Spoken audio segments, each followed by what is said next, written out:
The wind cut through the sawtooth mountains like a blade seeking bone, carrying with it the scent of pine and the promise of snow.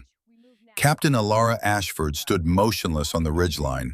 Her body blended so completely with the landscape that even the elk grazing 200 meters below hadn't detected her presence. Through her spotting scope, she tracked the herd's movement with the patient precision of someone who had learned long ago that survival belonged to those who could become invisible. But Elle wasn't watching the elk. Her scope shifted almost imperceptibly to the left, sweeping across the valley floor where 6 men moved through the wilderness with a rhythm that had nothing to do with hiking and everything to do with 20 years of military training. They wore civilian gear, expensive outdoor brands that screamed tourist, but their spacing was tactical. Their hand signals were precise, and every third step the point man cleared his corners like he was moving through Fallujah instead of Idaho backcountry. Navy SEALs. Had to be. This deep and restricted wilderness, moving with that kind of discipline, there was no other explanation. Elle's mismatched eyes, one the color of a storm-dark sea, the other pale gray like winter ice, narrowed as she tracked them. The heterochromia that had made her a target for bullies as a child now served as her most distinctive feature, the kind of detail that people remembered when they needed to identify Ghost Hawk. Not that anyone had identified her in 3 years, not since Syria, not since Garrett. Her hand moved unconsciously to the antique pocket watch resting against her chest, suspended on a worn leather cord beneath her shirt. She didn't need to open it to know what time it showed. The watch had stopped at 14:37 on a burning afternoon 3 years ago, the exact moment an airstrike had obliterated a Syrian compound, and supposedly her husband along with it. She still wound it every morning, muscle memory, ritual, penance. The radio at her hip crackled with intercepted communications, and Elle's attention sharpened. The SEAL team was using proper protocol, encrypted frequencies, rolling codes. Professional. But what made her blood run cold wasn't their communication. It was the other frequency, the one they didn't know existed, where 53 voices coordinated in tight, clipped sentences that spoke of ambush positions and kill zones and American equipment as trophies. Militia. Anti-government extremists who'd been operating in these mountains for the past 6 months, ever since the federal government had tried to enforce new land use restrictions. Elle had been tracking them for weeks, documenting their movements, passing anonymous tips to local law enforcement through carefully constructed dead drops. But this was different. This wasn't posturing or training exercises. This was an execution waiting to happen. Elle swept her scope across the 3 ridgelines that formed a natural amphitheater around the valley's narrowest point. There, the glint of metal partially concealed by pine branches. And there, the telltale disturbance of recently moved earth where a heavy weapon had been dug in. And there, and there, and there. 12 positions that she could identify, which meant at least 20 she couldn't see. The SEALs were walking into a perfectly constructed killbox, and they had no idea the trap had already been set. She checked her watch, the modern tactical one on her wrist, not Garrett's stop timepiece over her heart. The SEAL team would reach the fatal funnel in approximately 4 hours and 17 minutes if they maintained their current pace. 4 hours to warn them. 4 hours to convince them that a woman with mismatched eyes and dirt under her fingernails knew more about their operational security than they did. The memory of Syria rose unbidden, as it always did when she faced impossible choices. Garrett's voice on the radio, steady even as explosions bracketed his position. "Go, Elle. Mission needs you to survive, not me." The sound of his breathing, labored but controlled, as he called in coordinates for an airstrike on his own location. The final words that had haunted her for 3 years. "Tell Rowan I love her. Keep my watch. Keep fighting, babe." She had kept the watch. She had kept fighting. But Rowan... Elle forced the thought away, locked it in the same mental compartment where she kept all the grief that would destroy her if she let it breathe. She'd been told her daughter was stillborn, that the stress of deployment and the complications of a difficult pregnancy had claimed the child before Elle ever got to hold her. The medical documents had seemed legitimate, the death certificate official. But sometimes in the darkest hours before dawn, Elle wondered if that had been another lie in a war built on deception.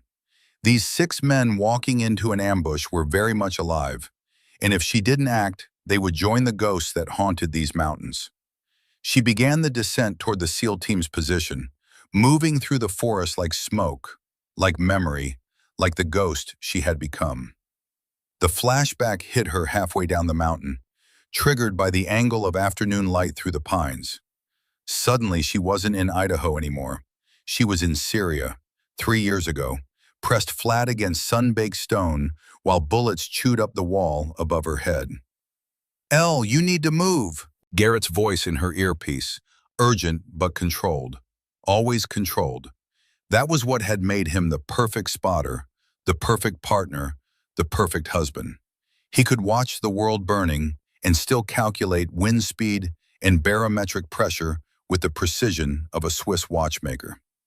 Not without you. Elle's voice, hoarse from dust and cordite smoke. Her rifle, Reckoning she called it, was almost too hot to touch, the barrel glowing from sustained fire. They were surrounded, 60-plus ISIS fighters closing in from all sides, and their extraction window had closed 20 minutes ago. The mission needs you to complete it, Garrett said, and she could hear something in his voice that made her stomach drop. Finality. Decision. I'm calling in the airstrike, on our position. You have 90 seconds to get clear. Garrett, no. That's an order, Captain. And there it was, the command voice he'd only used twice in their 6 years together. Once during a training exercise when she'd frozen on a shot. Once now, when he was saving her life by ending his own. I love you. Tell Rowan I love her. Keep my watch. Keep fighting, babe. The explosion had lit up the Syrian desert like a second sun, and Elle had run through the flames and the screaming and the chaos with tears streaming down her face and Garrett's pocket watch clutched in her bloodied hand. The Marines had listed him as KIA based on the crater where his position had been. A hole in the earth deep enough to bury a truck, surrounded by debris that had once been human beings, but was no longer identifiable as such. No body had been recovered. But then, there wouldn't have been anything left to recover. Elle came back to herself standing at the edge of a clearing, her hand pressed against the rough bark of a pine tree, breathing hard. 3 years and the memory still had the power to drop her to her knees. 3 years, and she could still hear his voice, still smell the cordite, still feel the heat of the explosion washing over her, retreating back. She checked her tactical watch. 3 hours and 42 minutes until the SEALs reached the kill zone. Time to move. The SEAL team had established a temporary halt position in a natural depression that offered minimal cover but good sightlines.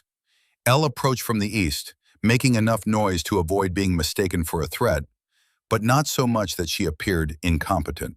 She needed them to take her seriously, which meant she needed to appear capable but not dangerous. Concerned citizen, wildlife researcher, someone who belonged in these mountains but posed no threat to their operational security. She had her topographical map clutched in trembling hands, deliberately trembling, a woman out of her depth, and her civilian hiking clothes were appropriately worn, but not tactical. Her spotting scope was concealed in her pack, replaced by consumer-grade binoculars that any birdwatcher might carry. The rifle, Garrett's rifle, Vigilance, the one that never missed, was hidden 300 meters back in a carefully camouflaged cache. Ghost Hawk carried custom weapons. Wildlife researchers carried cameras and field guides. The point man spotted her first, his hand going up in a closed fist that froze the entire team. Elle saw the smooth way they melted into defensive positions, the economy of movement that spoke of countless hours of training. Professional, disciplined, and completely unprepared for what was about to happen to them. Ma'am, this is a restricted area. The team leader stepped forward, and Elle recognized the type immediately.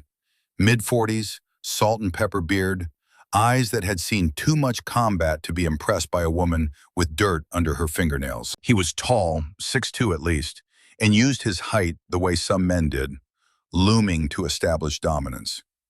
"You need to return to the main trail immediately." Elle let her hands shake a little more as she spread the topographical map on a nearby boulder. Her voice came out higher than normal, breathless with manufactured anxiety. "Please, you need to listen to me. I've been tracking unusual activity in this area for the past 3 weeks. I've documented at least 50 armed men moving through these passes since dawn. They're not locals. They're organized and they're setting up positions." The commander's laugh was harsh enough to scatter a pair of ravens from a nearby pine. "And who exactly are you supposed to be? The mountain's personal tour guide? Some kind of military expert with your bird-watching binoculars?" The rest of the team chuckled, the sound mixing with the wind in a symphony of dismissal that Elle had heard variations of her entire career. She'd heard it at Scout Sniper School when she'd outshot every man in her class. She'd heard it on her first deployment when a colonel had suggested she'd be more useful handling communications than handling a rifle. She'd heard it 1,000 times, and it never got easier to swallow. But she swallowed it now because 6 lives depended on her ability to absorb insults with grace. "I'm a wildlife researcher," she said, keeping her voice steady despite the trembling hands. "I've been tracking elk migration patterns and documenting golden eagle nesting sites. But I know what I've seen." Her finger traced the elevation lines on the map with surprising precision, years of tactical training bleeding through her civilian cover. "These positions here, here, and here, they've been setting up since yesterday. Heavy weapons, machine gun nests. This whole valley is becoming a killbox." A younger man stepped forward, red-haired, freckled, with a kind of aggressive masculinity that compensated for insecurity. His name tape read, Hartwell. "Listen, lady, we've been doing this since you were probably in college studying bunny rabbits or whatever. We don't need some tree hugger telling us how to read terrain." He snatched the map from her hands with more force than necessary and made a show of examining it before crumpling it into a ball. "Why don't you go back to counting endangered butterflies and leave the real work to professionals?" He tossed the wadded map at her feet, and it landed in the dirt like discarded trash. Elle bent to retrieve it, her movements controlled despite the rage building behind her ribs. When she straightened, something flickered in her eyes, something cold and deadly that came from 317 confirmed kills and a husband who died so she could live. It was gone before anyone could identify it, replaced by the worried expression of a civilian out of her depth. But one man had noticed. The Master Chief, Mercer, his name tape read, with the kind of weathered face that spoke of multiple combat deployments, paused mid-chuckle. There was something in the way she'd bent to retrieve the map, the way her body had instinctively shifted weight to her back foot while maintaining eye contact. It was the stance of someone trained to take a hit and keep standing, the stance of someone who knew how to fight. "Ma'am," the commander said, moving closer and using his height advantage to loom over her 5'5" frame. His breath smelled of coffee and arrogance. "I appreciate your concern for our safety, but we're professionals conducting authorized operations in this area. I suggest you return to your research station and stay out of military operational zones. This isn't a national park, and we're not here to babysit civilians who think they know better than trained operators." Elle tried one more time, her voice quiet but urgent. "Please, at least call for backup. Change your route. I've seen what happens when—" She caught herself, biting her lip on words that would have revealed too much. The commander leaned in, using proximity as intimidation. "When what? When you watch some war documentary? When you read about it in your sociology textbook?" His eyes raked over her, cataloging and dismissing in the same glance. "Get back to your base camp, wherever that is, and stay out of areas where professionals are working. Consider this your official warning." One of the other team members, Blackwood, according to his name tape, with the quiet watchfulness of a sniper, stepped forward. His hand on her elbow was firm but not rough as he guided her toward the jeep they'd hidden in a nearby stand of trees. "Ma'am, for your own safety, you need to clear this area." Elle pulled a small notebook from her pocket as they walked, tearing out a page covered in coordinates and tactical observations. "These are the positions I've mapped. Please, just look at them. I know you don't believe me, but—" She held the paper out to Blackwood, who glanced at the commander for guidance. The commander made a dismissive gesture, and Blackwood let the paper fall to the ground where the wind caught it and sent it skittering across the rocks. "The only life you need to worry about saving is your own," the commander called out as she climbed into the passenger seat of the jeep. "These mountains aren't safe for civilians.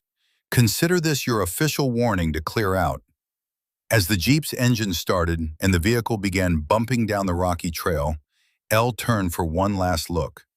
The Master Chief, Mercer, was staring after her with an expression she couldn't quite read. Something about that woman bothered him, she could tell. Something beyond her warnings.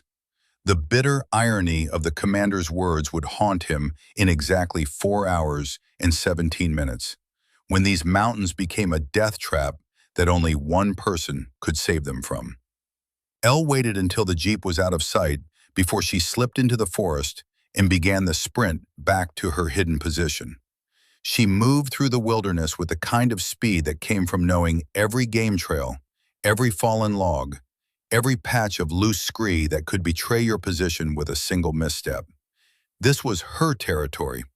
She'd been operating in these mountains for 3 years, ever since Garrett's death had sent her running from everything she'd known. The cabin appeared so gradually that most people would have walked past it 3 times without noticing. It was built into the side of a ridge, partially underground, covered with living sod and strategically placed vegetation. Solar panels camouflaged as rock formations. Satellite dish hidden under what looked like a dead tree. To any casual observer, it was just another piece of the mountainside.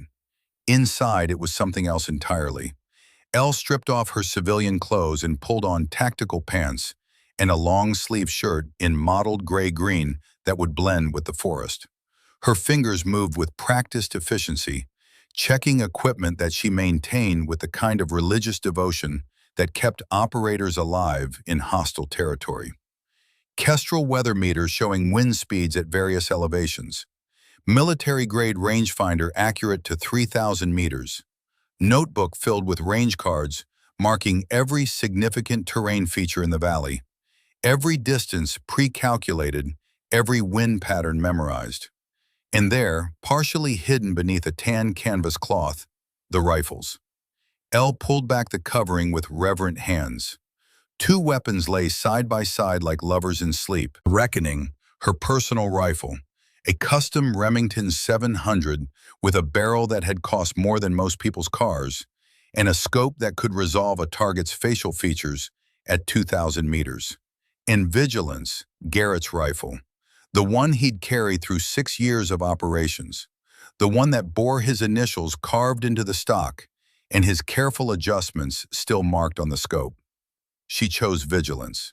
If she was going to do this, if she was going to break 3 years of careful anonymity to save 6 men who dismissed her as worthless, she needed Garrett's luck more than her own precision. The radio beside her crackled to life, and a familiar, gravelly voice filled the small space. "Ellie, you there? Don't make me drive up that mountain." Despite everything, Elle smiled. Colonel Francis Whitmore had been part of her life for so long that she couldn't remember a time without him. He'd been her father's best friend, the man who'd stood beside a flag-draped coffin when a training accident at Quantico had claimed Medal of Honor recipient Captain Jonathan Brennan in 1992. He'd been the one to find 8-year-old Alara sitting in her father's study, holding a photograph and crying silent tears that spoke of a grief too large for words. He'd taught her to shoot when she was 10, taught her to survive when she was 12, taught her that warriors came in all shapes and sizes when the rest of the world was trying to convince her that girls didn't belong on rifle ranges.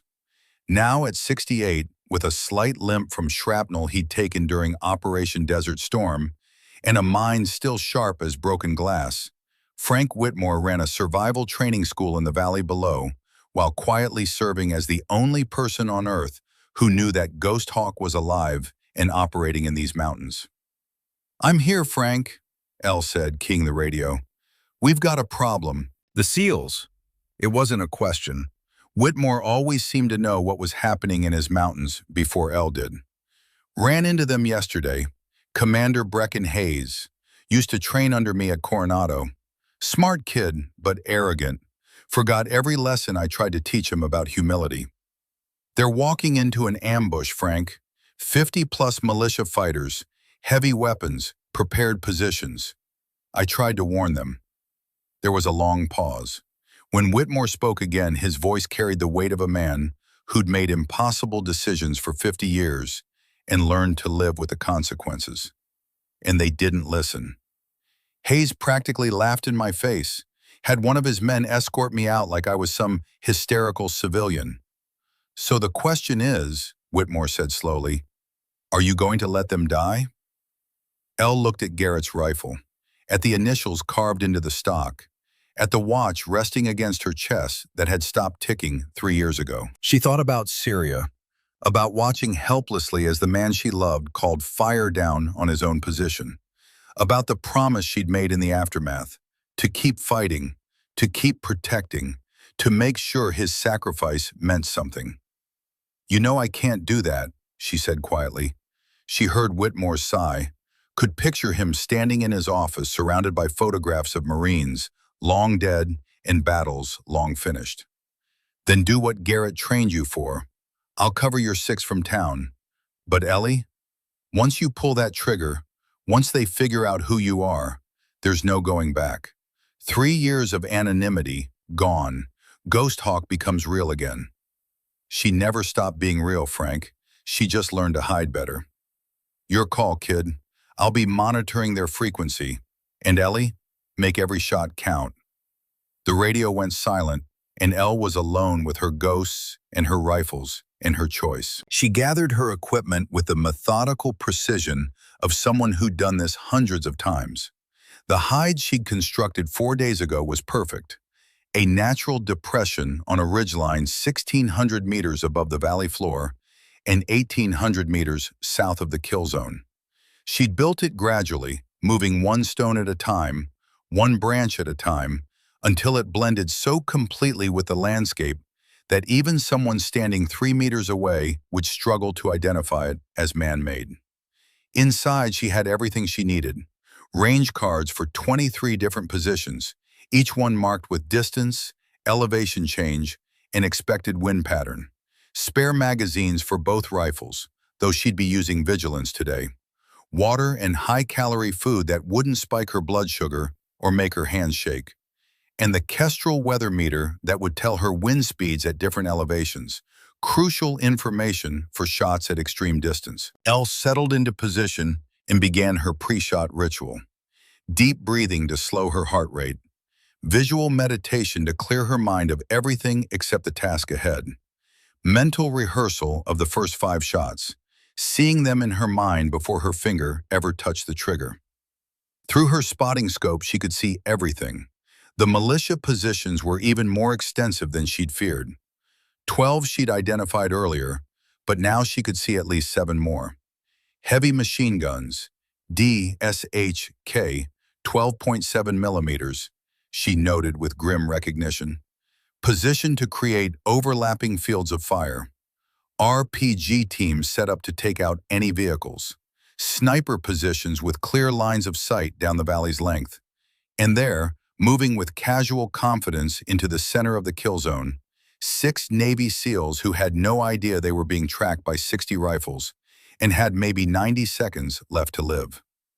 Elle's hand moved to Garrett's watch, pressing it against her chest. "Help me out here, babe," she whispered. "I'm going to need your eyes today." She uncovered Vigilance and settled the rifle into position, the stock fitting against her shoulder with the familiarity of an old friend. The scope was already zeroed, Garrett's careful calculations still perfect after 3 years. She'd maintained this rifle with religious devotion, cleaning it weekly, checking the zero monthly, keeping it ready for a day she'd hoped would never come. The first shot would come from the militia. She couldn't fire first without giving away her position too early. So she waited, her breathing slow and steady, her heart rate dropping into the zone that shooters called the calm. Pre-calculated ranges scrolled through her mind. 1,847 meters to the primary machine gun position, 1,923 meters to the secondary, 2,105 meters to the RPG team. Wind from the west at her elevation, shifting to northwest down in the valley, temperature dropping as the afternoon progressed, which would affect bullet trajectory. Through the scope, she watched the SEAL team reach the narrowest part of the valley. The point man, Mercer, the Master Chief who'd almost recognized something in her, had stopped, his head turning slowly as instinct finally overcame training. Something was wrong. He could feel it in his bones, in the pricking of his skin, in the sudden absence of birdsong that meant predators were near. But it was too late. The militia commander, a man L had identified weeks ago as Cade Mason, ex-Army Ranger who'd gone off the rails after a dishonorable discharge, raised his hand in the universal signal for fire. The valley erupted in violence so sudden and overwhelming that for a moment the world seemed to pause in shock. Mercer went down hard, blood spreading across his left shoulder, where a 7.62 millimeter round had punched through muscle and cracked bone. The reaction was instant and professional. The SEALs scattered for whatever cover they could find, returning fire at muzzle flashes that seemed to come from everywhere at once. But the cover was minimal, the enemy position superior, and the volume of incoming fire overwhelming. Another SEAL went down, Graves, the team medic, clutching his leg where a round had torn through his thigh. They were completely surrounded, exactly as L had warned them, caught in a perfect kill box with no way out. L's first shot was a whisper of death, traveling at 2,800 feet per second. The militia machine gunner who'd been laying down the heaviest fire simply collapsed, his weapon going silent. Through her scope, L saw the confusion on his loader's face, the split second of incomprehension before her second shot took him as well. 2 down in 3 seconds, and the militia still hadn't figured out they were taking fire from an unexpected direction. Her third shot was more difficult, an RPG gunner who was about to fire at the SEALs' inadequate cover. The range was 2,015 meters, the target partially concealed, moving slightly as he adjusted his aim. L led him perfectly, accounting for his movement and the crosswind, squeezing the trigger in the space between heartbeats. The RPG gunner dropped his weapon and fell backward, the rocket-propelled grenade clattering harmlessly against rocks, instead of turning 6 American warriors into scattered meat. In the valley below, Master Chief Mercer's head snapped up, his combat-honed instincts recognizing the distinctive crack of a long-range precision rifle. "We've got a shooter on the mountain," he called out, his voice tight with pain from his wounded shoulder. "Unknown position, unknown friendly or hostile." But Commander Hayes was too focused on immediate survival to process what that might mean. His team was pinned down, ammunition expenditure was critical, and 2 of his men were bleeding. The mysterious sniper would have to wait. Elle worked methodically, her breathing controlled, her movements economical. Each shot was a calculation of distance, wind, elevation, target movement, and 100 other variables that her brain processed faster than conscious thought. This was what Garrett had trained her for, what her previous successful missions had prepared her for. This was Ghost Hawk, emerging from 3 years of hiding to remind the world why certain legends never truly died. Shot 4. The militia spotter who was trying to triangulate her position. He'd been smart, using a signal mirror to coordinate with other fighters. Not smart enough. The mirror's flash gave away his location, and L's bullet found him before he could report what he'd seen. Shot 5 and 6. A two-man team manning a PKM machine gun that had the SEALs completely pinned. L took the gunner first, then the assistant gunner who tried to take over the weapon. Both dropped within 2 seconds of each other, their machine gun falling silent. Shot 7. A radio operator calling for reinforcements. Can't have that. 7 shots in 45 seconds. Each one perfect. Each one eliminating a key target. The militia fighters began to realize they were taking fire from an unexpected direction, their heads swiveling as they tried to locate this new threat. Some turned their weapons toward the mountain, spraying rounds in her general direction, but nowhere close to her actual position. The volume of fire on the SEALs decreased by half as confusion spread through enemy ranks like a virus. "Whoever's up there, keep shooting," Hayes yelled into his radio, not knowing if the unknown sniper could hear him, but desperate enough to try. His team was still pinned down, Graves was bleeding badly despite field dressing, and their ammunition was running dangerously low. But the mysterious sniper had given them breathing room, and Hayes was too much of a professional to waste it. Elle shifted positions slightly, knowing she had maybe another minute before someone competent figured out her location. Through her scope, she could see a militia sub-commander organizing a squad to flank the SEAL's position. She led him perfectly, accounting for his movement and the wind, squeezing the trigger between heartbeats. The man dropped mid-stride, and his squad scattered in panic, their flanking maneuver abandoned. But Elle could also see more fighters moving in from the east, reinforcements that would overwhelm the SEALs regardless of her intervention. At least 20 fresh militia members, well-armed and moving with discipline that suggested military training. These weren't weekend warriors playing soldier. These were veterans, probably former military like Mason, who knew how to assault a fortified position. The SEALs had perhaps 30 rounds between them. It wouldn't be nearly enough. Through her scope, Elle saw one of the smarter militia fighters using a signal mirror to coordinate with others, trying to triangulate her position based on the sound of her shots. The flash of light gave him away, and her next round removed him from the equation. But his idea spread. Soon, multiple fighters were trying to locate her position using sound and logic. Time was running out. Elle made a decision that went against every principle of sniper fieldcraft she'd ever learned. Instead of remaining hidden, she deliberately skylined herself for exactly 2 seconds, letting the militia see her silhouette against the afternoon sky. The reaction was immediate and exactly what she'd hoped for. Dozens of rifles swung toward her position, fighters pointing and shouting. And most importantly, Cade Mason himself stood up from his protected position to look, his tactical vest clearly visible through her scope, his face showing the confusion of a commander whose perfect ambush had turned into a nightmare. The shot was 2,247 meters through variable crosswind and heat shimmer that made the air dance like water. It should have been impossible, but Elle had made harder shots in worse conditions when other lives had depended on her. She whispered 3 words, "For you, Garrett," and squeezed the trigger. Cade Mason's head snapped back as the bullet took him just below the collarbone, punching through his tactical vest and severing his aorta. He was dead before he hit the ground, and his militia's command structure died with him. The psychological impact was devastating. Their leader, killed from an impossible distance by a ghost they couldn't see or reach. The militia forces began to fragment, some continuing the attack, while others pulled back in confusion and fear.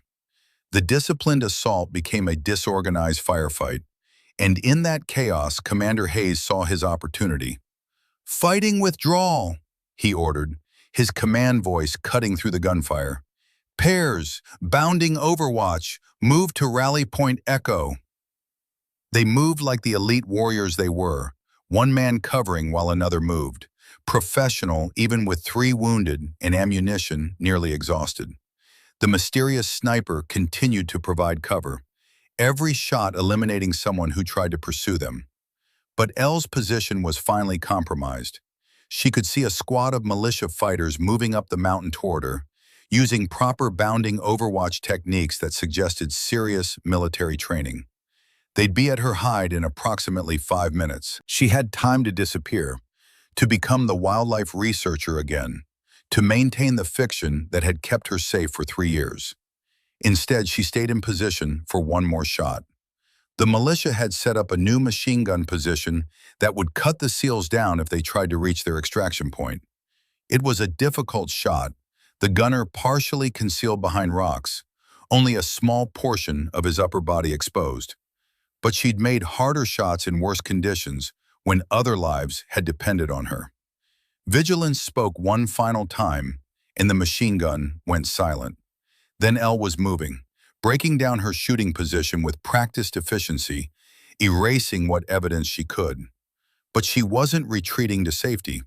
She was repositioning to a secondary hide she'd established days earlier, because the SEALs still needed cover to reach their extraction point, and she'd be damned if she was going to let them die just because they'd been too arrogant to listen to a warning. As she moved through the rocks with the sure-footedness of someone who knew every stone and shadow, her mind processed the tactical situation with cold precision. The SEALs had maybe 10 minutes of ammunition left at their current rate of fire. The helicopter would need at least 15 minutes to reach them once called. The math didn't work unless someone kept the militia suppressed, and she was the only one in position to do it. Her radio crackled with American military communications on a frequency she'd been monitoring since the ambush started.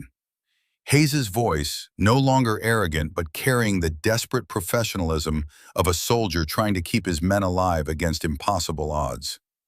Any station, this is Talon 7. We are taking heavy fire and need immediate extraction. 3 wounded, ammunition critical. Unknown friendly sniper providing support, but we're about to be overrun. Request immediate QRF and air support. How copy? Elle could have responded, could have identified herself, could have coordinated properly. But that would mean admitting that Ghost Hawk was alive, was here, was the woman they dismissed as a hysterical civilian. Instead, she reached her secondary position, a natural depression 300 meters from her first hide, and settled in with the militia squad still searching for her original location. Through her scope, she could see the entire battlefield. The SEALs fighting their way toward the extraction point, the militia trying to cut them off, and incoming, barely visible against the afternoon sun, the beautiful sight of a UH-60 Black Hawk helicopter racing toward the coordinates Hayes had transmitted. But the helicopter was still 8 minutes out, and the SEALs were about to run completely dry on ammunition. Elle's hand tightened on Garrett's rifle, and she began to fire again, each shot buying precious seconds. A militia fighter, hidden in the rocks she'd already cleared, rose suddenly with his rifle aimed at the SEAL's retreat path. Elle saw him, swung her aim, but he fired first. She felt the impact, a burning line across her left ribs that knocked her breath away. Her return shot took him down, but the damage was done. Blood began seeping through her shirt, warm and wet against her skin. She pressed her hand against the wound, not deep, but bleeding. She'd need to move soon before blood loss became a problem. But the SEALs still needed cover, and she wasn't leaving until they were safe. In the valley below, Master Chief Donovan Mercer, bleeding from his shoulder wound but still fighting, heard the distinctive crack of that same precision rifle and looked up toward the mountain. Through the chaos and gunfire and his own pain, one thought crystallized with absolute clarity. That's her. The woman with the mismatched eyes. The one we threw out. She's saving us. And in that moment, Donovan Mercer understood exactly what kind of warrior they had dismissed, and exactly how badly they had failed the most important lesson Frank Whitmore had ever tried to teach them. Some heroes don't look like heroes, and sometimes the people you underestimate are the only ones who can save you. The helicopter's arrival changed everything and nothing. The UH-60 Black Hawk thundered over the eastern ridge like a mechanical angel, its door gunners already laying down suppressive fire that chewed up the militia positions with devastating efficiency. But the aircraft was taking fire from at least a dozen positions, tracer rounds arcing through the air like deadly fireflies, and Elle could see another RPG team setting up on the eastern slope. If they got that rocket off, 8 Americans would die in a fireball of twisted metal and burning aviation fuel. Elle didn't hesitate. She shifted her aim, her breathing already in the rhythm that turned conscious thought into pure action. The RPG gunner was steadying his weapon, his loader crouched beside him with a second rocket ready. The range was 1,847 meters, with a quartering crosswind that would push the bullet right unless she compensated. Her finger found the trigger's natural breakpoint, that perfect place where the mechanism would release without disturbing her aim. The crosshairs settled on the gunner's center mass, accounting for wind drift in the slight downward angle. Vigilance pushed back against her shoulder with familiar violence. Through the scope, she watched the gunner slump forward over his weapon, the RPG sliding from nerveless fingers. The loader stared at his dead companion for a frozen moment before her second shot took him as well. The RPG team was neutralized, but Elle could see more militia fighters repositioning, bringing their weapons to bear on the hovering helicopter. She worked methodically, each shot a calculated decision about which target posed the greatest threat. A fighter with a heavy machine gun aimed at the Black Hawk's tail rotor. Another with what looked like a Russian-made Dragunov sniper rifle, trying to take out the pilot. A third who was coordinating movements via radio, probably calling for more reinforcements. Each one fell before they could complete their deadly work. In the valley, Commander Hayes was organizing his team's extraction with the precision of someone who'd done this under fire 100 times before. The wounded went first. Graves, the medic, barely conscious from blood loss, was being winched up in a rescue harness, while Mercer, despite his shattered shoulder, provided covering fire with his offhand. But Elle could see what Hayes couldn't from his position. The militia wasn't retreating. They were regrouping, and they had numbers that would overwhelm even the best training if given time to coordinate. The SEALs needed to move now, or they'd be here when those reinforcements arrived. She keyed her radio to the emergency frequency she'd been monitoring. Her voice came out steady, professional, nothing like the anxious civilian who tried to warn them hours ago. Talon 7, unknown friendly, you have approximately 3 minutes before you're flanked from the northeast. Recommend immediate tactical withdrawal to extraction point. I'll provide cover. There was a pause, then Hayes's voice, tight with pain and confusion. Unknown friendly, identify yourself. Negative, no time. Move your people now, Commander. Another pause, longer this time then. Copy, moving now. Unknown friendly, we're not leaving without you. What's your position?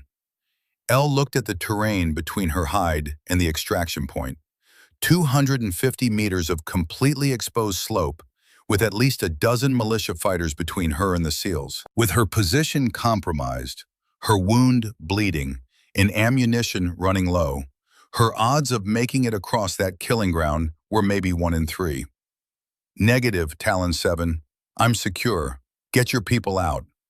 That's not how this works, Hayes shot back, and there was steel in his voice now. We don't leave anyone behind. I need your position, and I need it now. Before Elle could respond, she saw movement that made her heart stop. 2 figures were fast roping from the Black Hawk, dropping toward the valley floor with the controlled fall of experienced operators. Through her scope, she recognized them. Mercer, his shoulder roughly bandaged but still bleeding, and Hartwell, the red-haired sergeant who'd called her a tree hugger and thrown her map in the dirt. They were coming for her, both already wounded, both putting themselves in even greater danger, coming to extract someone whose name they didn't even know. Talon 7, negative. Recall your men. Elle's voice cracked slightly, the first break in her professional composure. You have wounded who need immediate medical attention. You cannot risk the entire team for one person. But even as she spoke, she saw the impossible happening. The other SEALs were fast roping down as well. Graves, barely able to stand, Blackwood, the quiet observer, even Hayes himself, leaving the relative safety of the helicopter to come back for an unknown shooter who'd save their lives. They were living their code, no one left behind, and it was magnificent and insane in equal measure. Elle grabbed the last AK-47 from the militia fighters she'd killed earlier and began laying down covering fire for the two SEALs advancing up the slope toward her position. Every three-round burst sent lightning bolts of pain through muscles exhausted from hours of precise shooting and the burning wound in her side. But she kept firing, kept the militia fighters' heads down, while Mercer and Hartwell bounded up the mountainside. They moved like the elite warriors they were, one covering while the other advanced, communicating with hand signals and trust built from countless training iterations. But they were taking fire from multiple directions, and Hartwell stumbled suddenly, around catching his already wounded shoulder and spinning him halfway around. He went down hard, and Mercer immediately moved to cover him, returning fire while trying to assess the damage. That's when Elle saw the militia fighter positioning himself behind a boulder outcropping, his rifle already aimed at Mercer's exposed back. The angle was wrong for her current position. She'd have to shoot through the SEAL to hit the threat. No shot. Mercer was about to die, and she couldn't make the shot. The crack of a rifle echoed from the valley, and the militia fighter's head snapped back. He toppled backward, his unfired weapon clattering against rocks. Elle's scope whipped to the source of the shot and found something that stole her breath. Sergeant Knox Hartwell, balanced on his one good leg in the helicopter's door, his rifle still pointed at where the fighter had been. The shot had been perfect, the kind of precision that came from years of training and an absolute refusal to let a teammate die. The man who'd mocked her, dismissed her, treated her like she was worthless, had just saved the life of a Master Chief who was trying to save hers. Mercer reached Elle's position first, his eyes widening as he took in her condition. She was covered in dirt and sweat, her civilian clothes torn, her hands bloody from working the rough metal of the captured rifle. Blood soaked her left side, where the militia round had grazed her ribs. But it was her eyes that caught him, those unmistakable, mismatched eyes he glimpsed on the mountainside. And in those depths, he saw something that confirmed what he'd already suspected. "Ma'am, you're hit bad. We need to move now." Elle looked down at her wound, realizing for the first time how much blood she'd lost. Now that she saw it, her body seemed to remember how to hurt, and the edges of her vision began to gray. "I can walk," she protested, even as her legs started to buckle. Mercer caught her before she fell, his arm going around her waist to support her weight. "Sure you can," he agreed with grim humor. "Just like Hartwell can run marathons right now. Stop being stubborn and let us help you." They started down the slope, Hartwell providing cover despite his wounded shoulder, while Mercer half-carried, half-dragged Elle toward the extraction point. The militia fighters, seeing their quarry escaping, surged forward with renewed fury. Bullets cracked and whined around them, throwing up spurts of dirt and rock fragments. Elle tried to return fire with her pistol, but her hands were shaking too badly from blood loss and exhaustion. The edges of her vision were starting to gray out, her body finally acknowledging the accumulated trauma of the past hours. They were 50 meters from the helicopter when disaster nearly struck. A militia fighter appeared from behind a boulder outcropping, his rifle already aimed at Mercer's exposed back. Elle saw him, tried to raise her weapon, but her wounded body wouldn't respond fast enough. The fighter's finger was tightening on the trigger. Mercer was about to die because of her. The shot came from the helicopter, Hartwell again, proving that his first save hadn't been luck. The fighter's rifle fell from dead fingers, and Hartwell gave a tight nod toward Mercer before scanning for the next threat. They reached the Black Hawk in a chaos of hands pulling them aboard, door gunners maintaining devastating suppressive fire, and the pilot's voice calmly announcing multiple warning lights and fuel concerns, but holding position until everyone was secured. Elle found herself lying on the vibrating metal floor, surrounded by the men she'd saved. Her vision was fading in and out, blood loss finally overwhelming her system. She could hear their voices, someone calling for the medic, someone else setting up an IV line with practiced efficiency, the steady professional calm of warriors who'd seen teammates wounded before and knew exactly what to do. "Stay with us," Hayes commanded, his voice carrying the authority of someone used to being obeyed, even by death itself. "You don't get to save our lives and then die on us. That's not how this works." Elle wanted to tell him that was exactly how it often worked, that the price of saving others was sometimes your own life, that her husband had proven that 3 years ago in a Syrian desert. But the words wouldn't come. Her vision was narrowing to a tunnel, darkness creeping in from the edges like a living thing. The last thing she saw before unconsciousness claimed her was Mercer holding something up, something that had fallen from her pack during the fight. Even through her fading vision, she could see his eyes widening in sudden recognition, his mouth opening in shock. A photograph. Her and Garrett at their wedding, both in marine dress blues. And between them, hand raised in blessing, Colonel Frank Whitmore in his full dress uniform. The three of them connected by bonds deeper than blood. Mercer's voice seemed to come from very far away. "Ghost Hawk! Sweet Jesus, she's Ghost Hawk! Garrett Ashford's wife!" Then darkness took her, and Elle Ashford fell into dreams of Syria and explosions, and a husband's voice saying, "Keep fighting, babe," as the world burned around them. She came back to consciousness slowly, swimming up through thick black water toward a distant light.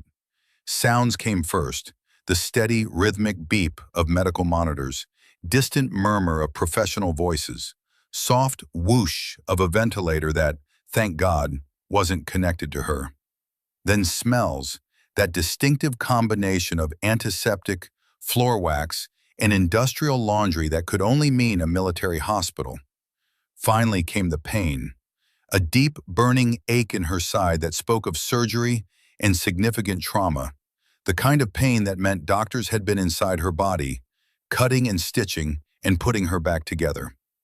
Opening her eyes took enormous effort, but when she managed it, she found herself in a private room flooded with afternoon sunlight. The view through the window showed the Boise Valley spread out below, which meant she was at the VA Medical Center, probably in one of the secure wings reserved for patients whose very presence was classified.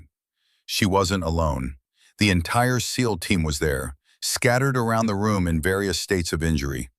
Mercer in a wheelchair, his shoulder immobilized in a complex brace. Hartwell on crutches, his leg wrapped in bandages that spoke of significant damage. Graves on a rolling IV stand, his face pale but his eyes alert. Blackwood and the others bearing smaller wounds but all very much alive. And standing by the window, backlit by the sun like some figure from her past, was Colonel Frank Whitmore. His presence here meant her cover was completely blown. Frank had been her handler, her only connection to the world she'd left behind. The one person who'd known Ghost Hawk was alive. For him to be here, standing openly in a room full of Navy SEALs, meant that particular secret no longer existed. "Welcome back, Captain Ashford," Frank said simply, his voice carrying a weight of knowledge that made her stomach drop. The words hung in the air like a confession, like an ending. "You gave us quite a scare." Elle's throat was raw from the intubation tube that had clearly been removed recently.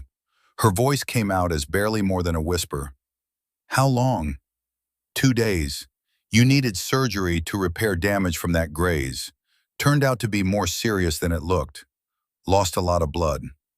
Frank moved away from the window, and Elle could see the concern in his weathered face, despite his controlled expression. "These gentlemen have been very patient, waiting for you to wake up so they could get some answers." "Answers?" Elle's laugh came out more like a cough. "About what? How a wildlife researcher ended up with a custom sniper rifle and military-grade communications equipment? About how Ghost Hawk ended up hiding in Idaho when the entire Marine Corps thinks she's dead," Mercer said quietly. He was holding something in his good hand, the photograph, Elle realized, the one that had fallen from her pack. "I recognize the location, Firebase Kandahar. This was taken there, wasn't it? 2 weeks before Operation Desert Viper. The operation name sent ice through Elle's veins. Desert Viper was so classified that acknowledging its existence was a federal crime. The fact that Mercer knew about it meant he had clearances most people couldn't imagine. I was part of the quick reaction force that responded when everything went wrong, Mercer continued, his voice soft with memory. I saw the after-action photos. Read the classified reports. Captain Elara Ashford, call sign Ghost Hawk, was listed as MIA, presumed KIA. But everyone knew what MIA meant in those mountains. It meant nobody was recovered. Frank moved closer to the bed, and Elle could see the mixture of pride and concern in his eyes. I made some calls, pulled some files that aren't supposed to exist, checked some timelines that raised interesting questions. He pulled a thin folder from inside his jacket. Wildlife researcher shows up in exact area where Ghost Hawk disappeared. Same height, same build, same unusual eyes. Teaching wilderness survival to local kids, just like Elara Ashford used to do during Hearts and Minds operations. Either it was the world's biggest coincidence, or Ghost Hawk had been hiding in plain sight for 3 years. Elle closed her eyes, feeling the weight of her exposed identity settling on her shoulders like a physical burden. Everything she'd worked to build, the anonymity that had allowed her to operate freely, the cover that had kept her safe, was gone, burned away in the span of a few hours because she couldn't let 6 men die. How many people know? She asked, not opening her eyes. Officially? Frank's voice was carefully neutral. Nobody. This conversation isn't happening. You're not here. Ghost Hawk is still listed as MIA, presumed KIA, in the Marine Corps database. Unofficially? The people in this room, maybe 3 others with security clearances that technically don't exist. Frank paused, and Elle could hear the weight of what came next. Your secret is safe if you want it to be. But Elle, these men deserve to know why you saved them. Why you risked everything for people who treated you like you were worthless. Elle opened her eyes and looked at the SEALs. These men who had risked their lives to save her after she'd saved them. Hayes with his expression of awe and shame. Hartwell, who couldn't meet her eyes, staring at his hands folded in his lap. Blackwood, who looked like he might be sick. Graves, who kept opening his mouth as if to speak, then closing it again, unable to find words. It was Mercer who finally broke the suffocating silence, his voice barely above a whisper. The deadliest American sniper in history, more silver stars and bronze stars than most entire units earned collectively. The only woman to ever complete Delta IV sniper school. He paused, taking a shaky breath. Multiple black operations that are so classified they don't officially exist. And we called you a tree hugger. We threw you out of our operation like you were some hysterical civilian. We mocked you when you tried to save our lives. You didn't know, Elle said simply, her voice carrying no anger, only exhaustion. That was the point. Ghost Hawk works because people think she's dead. That's not an excuse, Hayes interjected, his command voice firm despite the emotion underneath. We didn't listen because of what you looked like. Because you're a woman. Because you didn't fit our mental image of someone worth listening to. He paused, struggling with words. Our arrogance, our prejudice, our complete failure as leaders almost got us killed, and you saved us anyway. Hartwell finally looked up, his eyes red-rimmed with more than just pain from his wounds. After what I said to you, the way I treated you, calling you a tree hugger, dismissing everything you tried to tell us, his voice broke. Why? Why didn't you just let us die? We would have deserved it. Elle was quiet for a long moment, gathering strength to tell a story she'd never told anyone except Frank. A story that had shaped everything she'd become in the 3 years since Syria. The room waited in absolute silence, even the medical equipment seeming to pause in anticipation. My husband, Gunnery Sergeant Garrett Ashford, was my spotter for 6 years, she began, her voice steady despite the pain of the memories. We met in Scout Sniper School at Camp Pendleton in 2010. He was this impossibly talented kid from Montana who could read wind patterns like other people read books, could calculate ballistic adjustments in his head faster than most people could do it with computers. She paused, a sad smile touching her lips. We were competitive at first. I was trying to prove that a woman could be just as good as any man in the Scout Sniper community. He was trying to prove that a ranch kid from nowhere could compete with anyone. We pushed each other, challenged each other, made each other better. And somewhere along the way, we fell in love. Frank officiated our wedding, Elle continued, nodding toward Whitmore. Gave Garrett a rifle as a wedding gift, told him, "You watch her six, she watches yours." We were more than just a sniper team after that. We were perfect partners. We could communicate without words. He knew what I was thinking before I thought it. I knew what he needed before he asked. Together, we never failed a mission. They called us the Ghost Team because we could appear anywhere, eliminate any target, and disappear without a trace. Her voice grew quieter, more strained.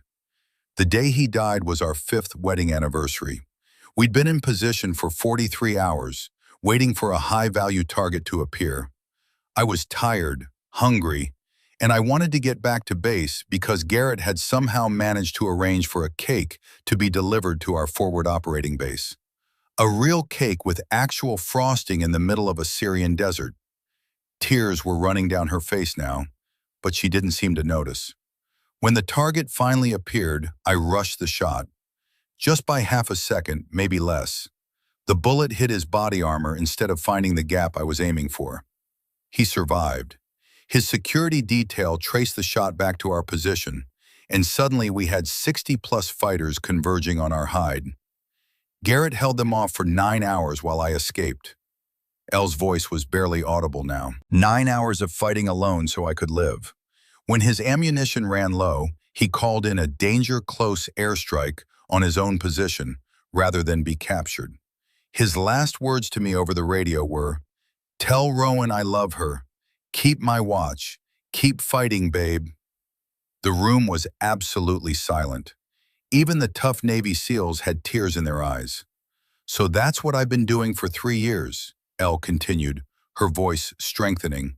Fighting, watching, protecting, making sure American soldiers come home, even the ones who would dismiss me as worthless. Because that's what Garrett would have done. Because every life I save is his legacy continuing. Because if I stop, if I let even one American die when I could have prevented it, then his sacrifice means nothing." Frank spoke into the heavy silence that followed. "How many operations have you influenced from the shadows, Elle?" She looked at him steadily. 43 confirmed interventions over 3 years. Anonymous tips to patrols that prevented ambushes. Intelligence reports from sources that didn't exist, that saved convoys. 7 times I had to take direct action with kinetic engagement. She paused. This was the first time I couldn't maintain my cover. 43. Hayes breathed the number like a prayer. "You've been running solo guardian angel operations for 3 years with no support, no backup, no recognition." "Recognition gets people killed," Elle replied flatly. "Every militia fighter who finds out Ghost Hawk is alive will come hunting. Not just for me, but for anyone who might have helped me. The villagers who sold supplies to a wildlife researcher. The kids I taught wilderness survival. The shepherds who shared their coffee with a lonely woman in the mountains. They'd all become targets." Frank moved closer to her bed, his expression serious. "Which brings us to the current situation. The militia is already spreading word that Ghost Hawk is alive. They found the bodies on the ridge, analyzed the shot patterns, recognized the precision of your work. And Elle, one of them survived long enough to tell his comrades something very specific." Elle's hand moved instinctively to her shoulder, where her shirt had been torn during the fight. There was a tattoo there. Ghost Hawk above a stylized rifle scope crosshair, with 317 confirmed below it, and underneath in smaller text, "For Garrett, until Valhalla."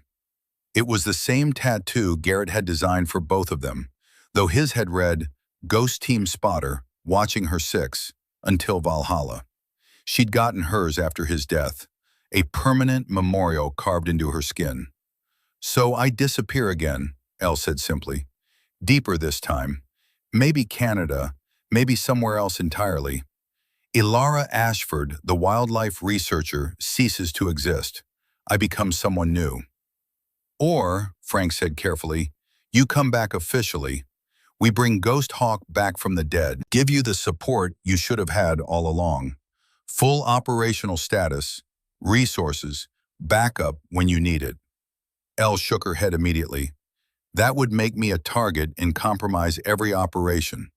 The moment you make her official, she becomes trackable, predictable, killable. Then we do something else, Hayes interjected, surprising everyone.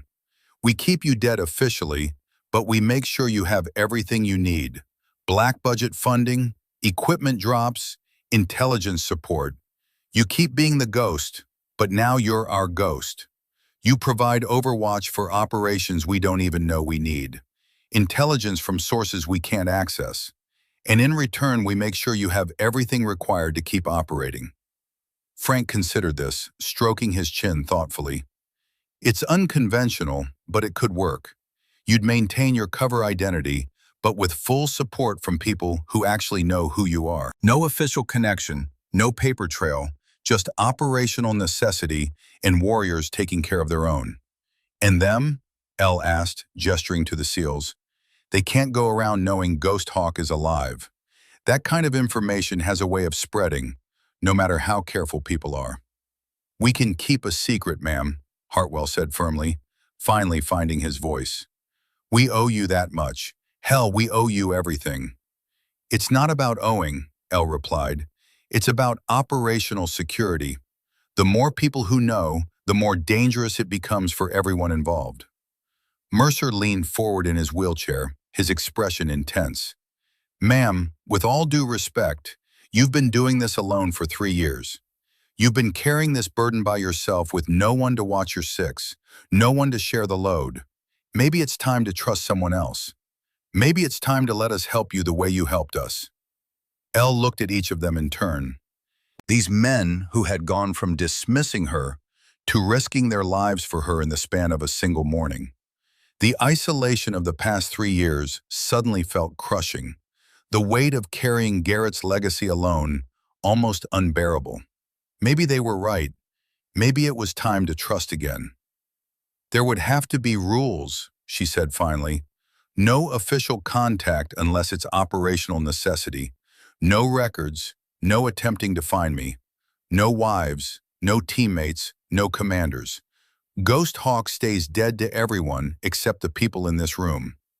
Agreed, Hayes said immediately. And if I send you intelligence, you act on it. No dismissing it because it comes from unconventional sources. Never again, Hayes promised, and the shame in his voice made it clear he meant it. And you never speak of this to anyone, not your families, not your friends, not anyone who doesn't already know. Ghost Hawk stays dead in all official records. Understood, they replied in unison. Frank pulled out a secure satellite phone, one of the types that officially didn't exist. Then let's make this official in the most unofficial way possible. Ghost Hawk remains KIA in all records. Ilara Ashford, the wildlife researcher, continues her work in the mountains. But if American forces need a guardian angel watching over them, she happens to be available. There's one more thing, Frank said, his voice taking on a different tone. Elle, there's been some unusual activity that you need to know about. Reports of precision sniper work in areas where you weren't operating. Elle's attention sharpened. What kind of reports? Montana, 3 weeks ago. Militia commander taken out with a single shot at 2,200 meters through a blizzard. Wyoming, 10 days ago. Similar MO, similar precision. And Arizona just 2 days before you engage the militia here. Frank paused. All the hits bear your signature techniques, your exact style of shooting, but you weren't anywhere near those locations. That's impossible, Elle said. But even as she spoke, ice was forming in her stomach. I've been in Idaho for 3 years. I haven't traveled more than 50 miles from my cabin. I know, Frank said quietly, which means either someone is copying your techniques with remarkable accuracy, or there's another ghost out there. Someone who shoots like you, moves like you, uses your exact operational patterns. Mercer's expression was troubled. Ma'am, could someone have been trained using your techniques? Maybe someone who studied your after-action reports? My after-action reports are classified at levels most generals don't have access to, Elle said, and there is no combat footage of Ghost Hawk operations. That was the whole point. We were ghosts. We didn't leave evidence.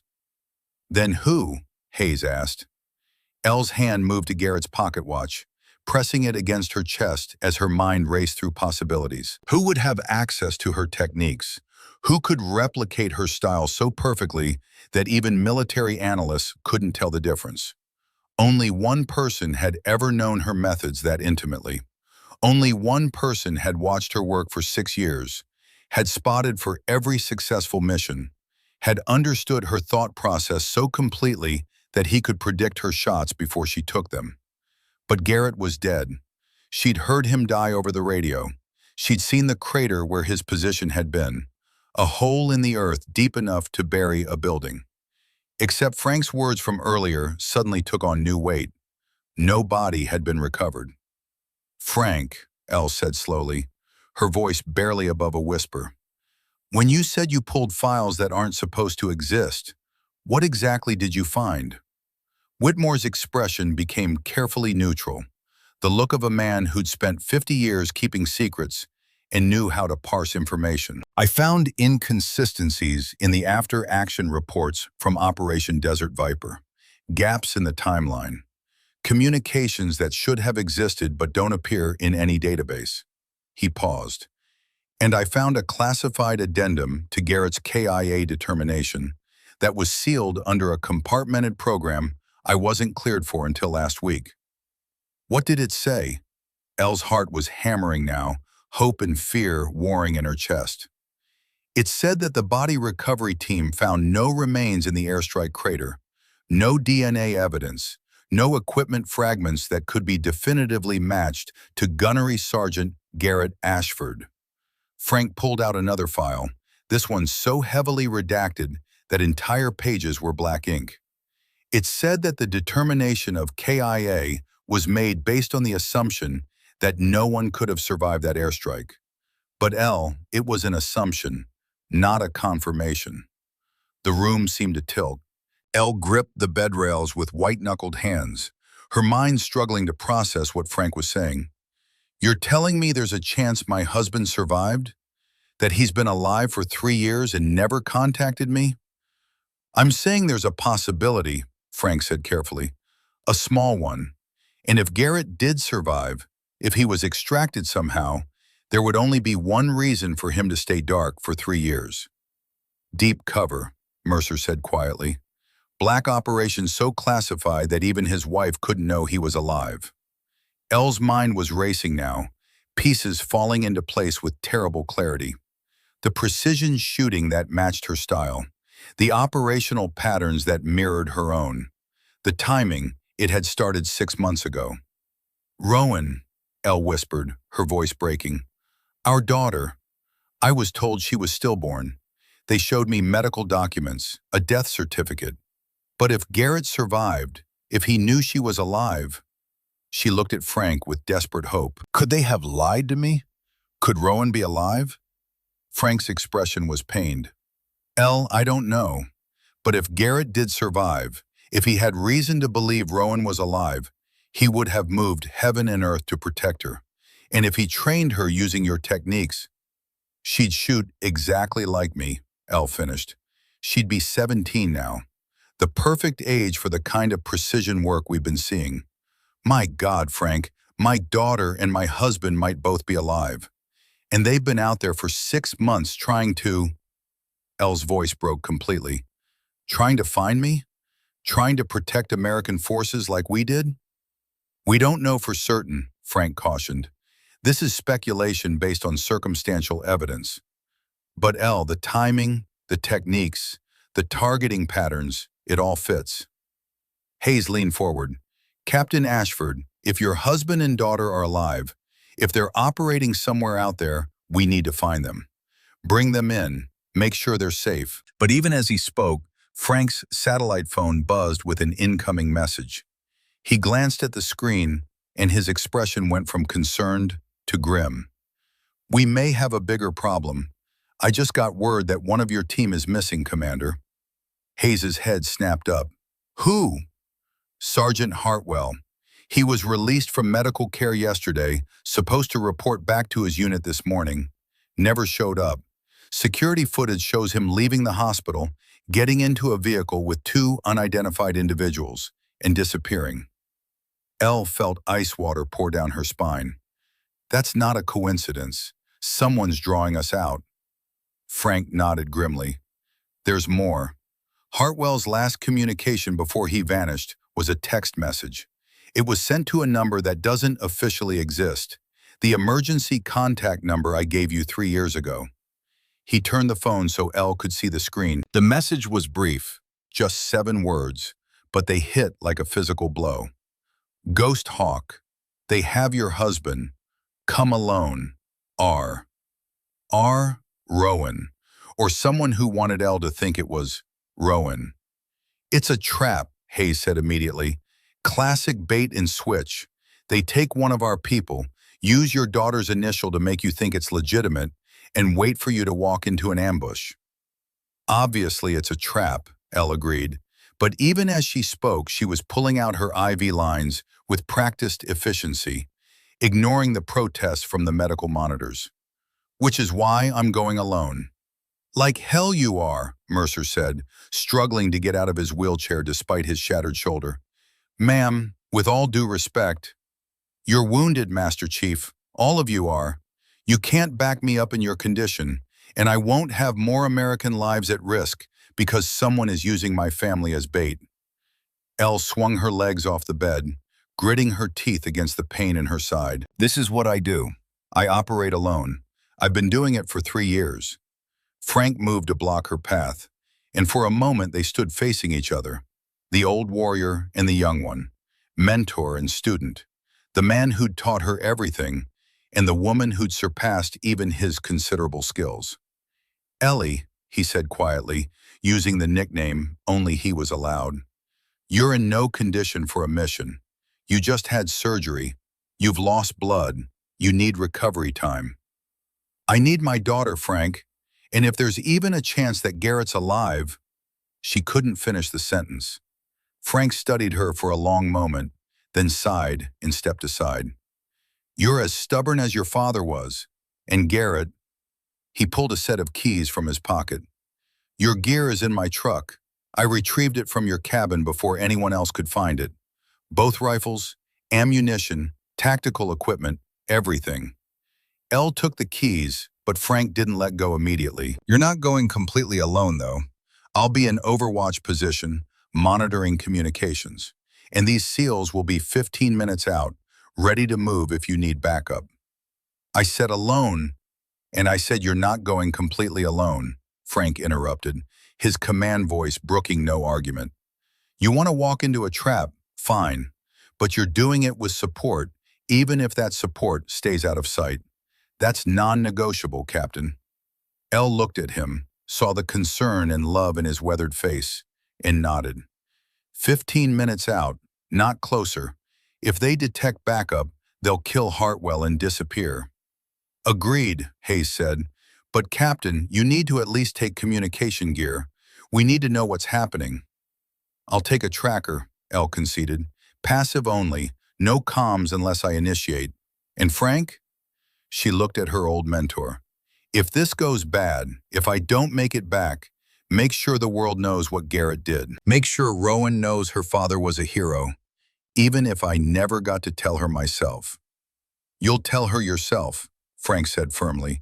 You're the best operator I ever trained, Elle. You're coming back with your family. As Elle dressed in her tactical gear, her hands moving with the automatic precision of thousands of repetitions. One thought burned through her mind with crystal clarity. 3 years ago, she'd lost everything: her husband, her daughter, her identity, her purpose. She'd become a ghost, existing only to protect others, hollow except for the mission. Now, impossibly, she might get some of it back. But first she had to walk into a trap set by people who'd been hunting Ghost Hawk for years. People who knew her techniques, her patterns, her weaknesses. People who'd been smart enough to use the only bait in the world that could draw her out of hiding: her family. She checked Garrett's rifle one final time. Vigilance, the weapon that had never let her down, and headed for the door. Behind her, 6 Navy SEALs and 1 retired Marine colonel watched her go, each one silently praying that the ghost who'd saved their lives would survive the trap waiting in the Arizona desert. The Arizona desert burned under a sun that felt like the edge of a blade, heat shimmering off the rocks in waves that made the distant mountains dance like mirages. Elle had been in position for 40 minutes, her body pressed flat against sun-baked stone that radiated warmth even through her tactical clothing. Through her spotting scope, she surveyed the compound hidden in a canyon that satellites couldn't properly survey. The cloud cover that perpetually obscured this location was too consistent, too perfectly positioned to be natural. Someone had gone to extraordinary lengths to keep this place off the grid. The coordinates from Rowan's message had led her here, to a facility that sprawled across the canyon floor like a concrete cancer. 3 main buildings, multiple outbuildings, security perimeter that spoke of professional military planning. Guard rotations were precise. Overlapping fields of fire covered every approach, and the whole setup screamed black site operation. Government or private military contractor, Elle couldn't tell from this distance. But whoever ran this place had resources and training that went far beyond standard militia capabilities. What made her blood run cold wasn't the security, it was what she'd found when she arrived at her overwatch position. Someone had left a rifle there. Her rifle. Not vigilance, which she carried, but reckoning.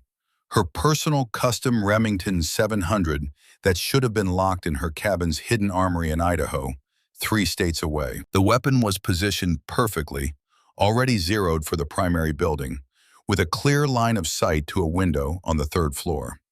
Next to it lay a note written in handwriting that made her heart stutter. "Mom, I've been watching you for 6 months. Dad taught me everything. He's inside, 3rd building, 4th window from left. You have 10 minutes before they move him. I'll cover you. Rowan." Elle's hands trembled as she picked up Reckoning, checking it with automatic thoroughness. It was definitely her rifle, every scratch, every modification, exactly as she remembered.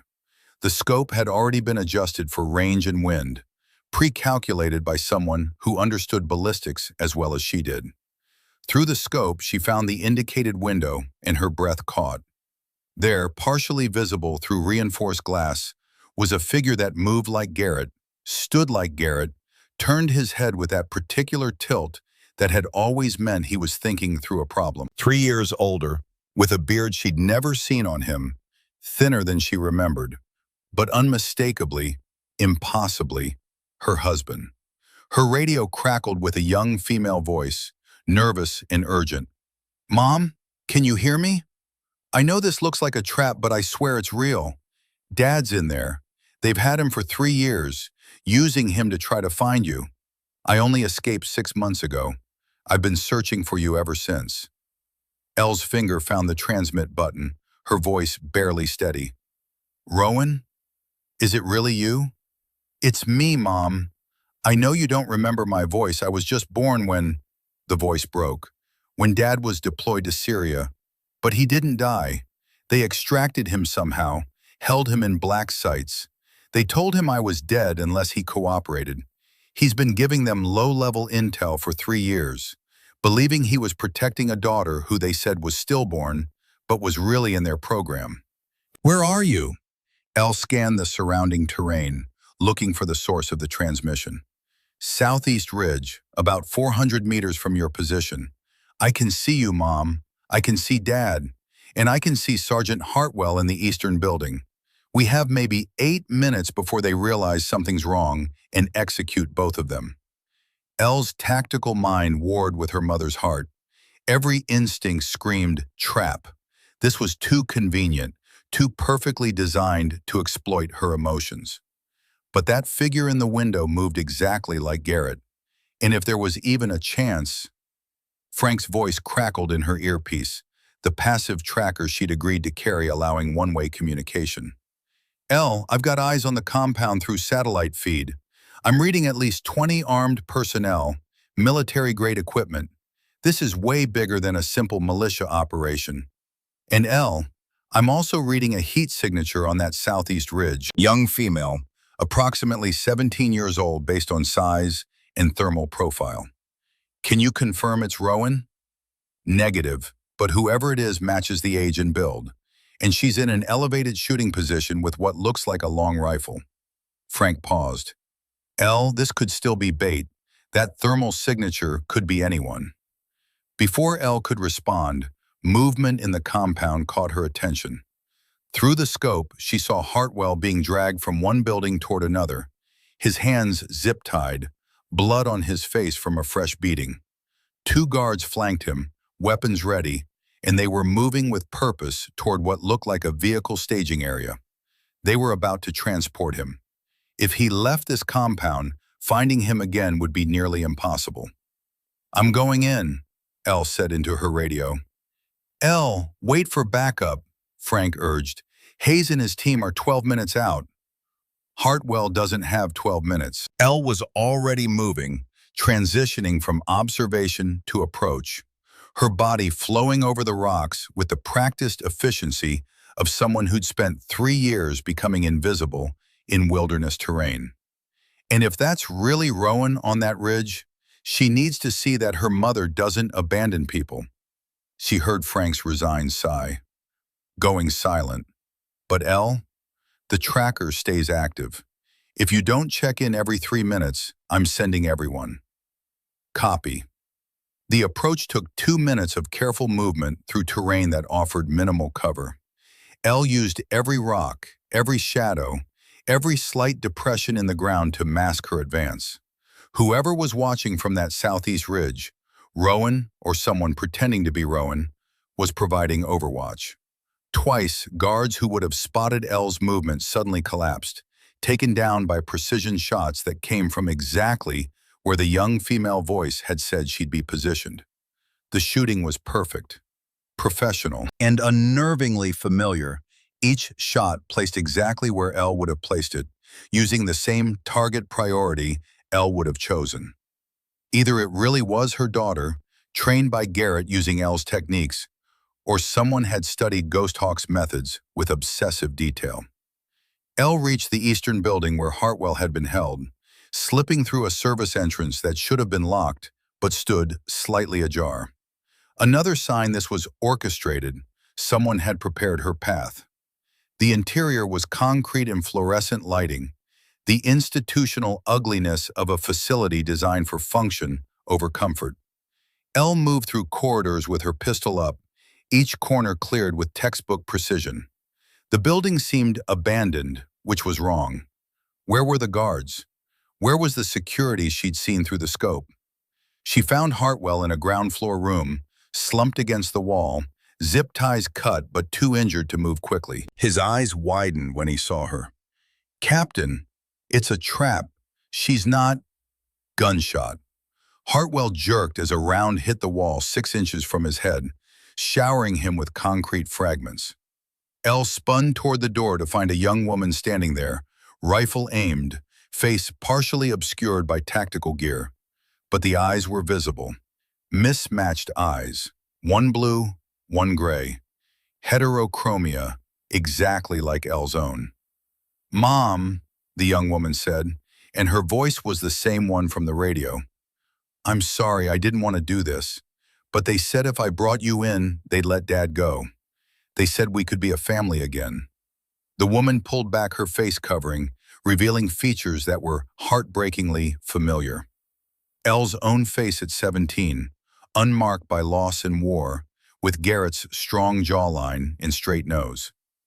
A daughter she'd been told had died before taking her first breath, now standing before her with a rifle and tears streaming down her cheeks. Rowan? Elle's voice broke on the name. They took me when I was born, told you I was stillborn, raised me in their program. Rowan's hands were shaking, the rifle wavering. They told Dad I was alive after Syria, used me as leverage to make him cooperate. I've been training my whole life. They called me Subject 7, made me into what you are, what Dad is, a ghost. Elle's world tilted. You were leverage? They told Garrett you were alive to make him cooperate? Rowan nodded, tears streaming. He thought calling that airstrike meant saving me. 3 years of torture, 3 years of giving them intel, all because he thought his cooperation kept me alive. Mom, he sacrificed everything, his freedom, his honor, 3 years of his life, for a daughter he'd never even met. Because that's who he is. The weight of it crushed Elle. Garrett hadn't just survived Syria. He'd endured 3 years of hell believing he was protecting their child. The husband who'd called fire on himself to save her had spent 3 more years in captivity to save the daughter he thought was alive. Who are they? Elle asked, her mind racing through tactical options, while her heart broke at seeing her daughter for the first time. Private military contractors, started as CIA black operations, went rogue 5 years ago. They've been building an army of enhanced operators, recruiting and creating people like us. Rowan's finger moved toward the trigger. I'm sorry, Mom. I know what you think of me. But Dad's alive. He's here. And if I bring you in, they'll let both of us go. We can be a family. Isn't that worth it? Elle saw it then, the slight tension in Rowan's shoulders that meant she was about to fire. The daughter she'd never known was about to shoot her to save the husband who'd supposedly died 3 years ago. The mathematics of love and sacrifice playing out in a concrete room in the Arizona desert. But Elle also saw something else. The way Rowan's eyes flicked to a point above and behind Elle's position. The almost imperceptible nod toward the ceiling vent. And Elle understood. Rowan was giving her a way out while appearing to corner her. The daughter she'd never met was trying to save her while pretending to betray her. Elle moved, dropping and rolling left as Rowan fired. The bullet went exactly where Elle had been standing, close enough to be convincing, but carefully aimed to miss. Elle came up near the vent Rowan had indicated, grabbed Hartwell with one arm, and pulled him toward the opening. Stay down and cover your ears, Elle hissed to the wounded SEAL. She yanked the vent cover free and tossed a flashbang grenade, one of 3 she'd brought, back toward the doorway. The explosion was deafening in the enclosed space, but it bought them seconds. Elle shoved Hartwell toward the vent shaft, which was larger than standard, another sign this had been prepared. As they moved, Elle heard Rowan's voice, loud enough to be picked up by whatever surveillance was monitoring this room. Subject 7 to control. Target is escaping through the east ventilation system, initiating pursuit. Then, much quieter, barely audible. Go left at the first junction, then straight for 30 meters. Dad's in the room at the end. I'll hold them as long as I can. I'm sorry, Mom. I'm sorry for everything. Elle and Hartwell crawled through the ventilation shaft, the wounded SEAL gritting his teeth against pain, but moving with the determination of someone who understood that stopping meant death. Behind them, Elle could hear controlled gunfire. Rowan engaging someone, but the shots were deliberately high, deliberately wasteful of ammunition, buying them time. They emerged in a corridor that led to the central building. Through a reinforced window, Elle could finally see clearly into the room where Garrett was being held. And her heart stopped. It was Garrett, 3 years older, scarred, exhausted, but unmistakably her husband.